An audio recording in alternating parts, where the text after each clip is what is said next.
Assalomu alaykum hurmatli kuzatuvchilar.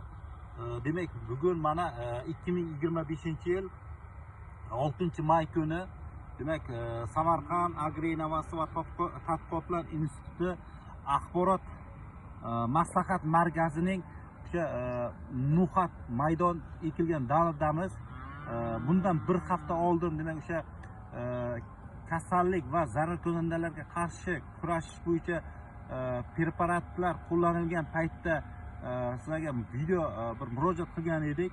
Mana bugun bir hafta o'tgandan keyin no'xatning holati juda ham yaxshi. Demak, kasalliklarga qarshi demak impuls,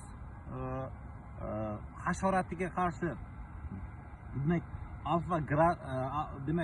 alfa gard hamda no'xatning o'sishiga demak biogrant preparatlari qo'llanildi. Mana holat juda ham yaxshi. Hozir o'simlikning bo'yi demak o'rtacha 25-30 sm holatda, demak o'sha shonalash fazasida, endi gullash fazasiga kirish arafasida. Xudo xolasa juda ham yaxshi. Mana tuplar soni ham yaxshi. Shoxlanishi ham mana ko'rib turibsizki, oldingi videolarda qaraydigan bo'lsak, shoxlanish juda kam edi.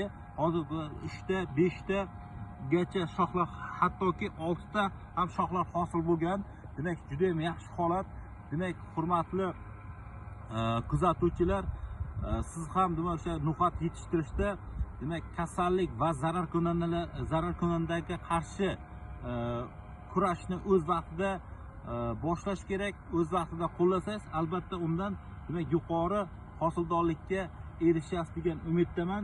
Sizlarga ham o'shani tavsiya etaman. Umuman olganda mana xuddi o'sha no'xatning holati bir haftadan keyingi holat juda ajoyib, juda zo'r natija qo'lga kiritilgan holat.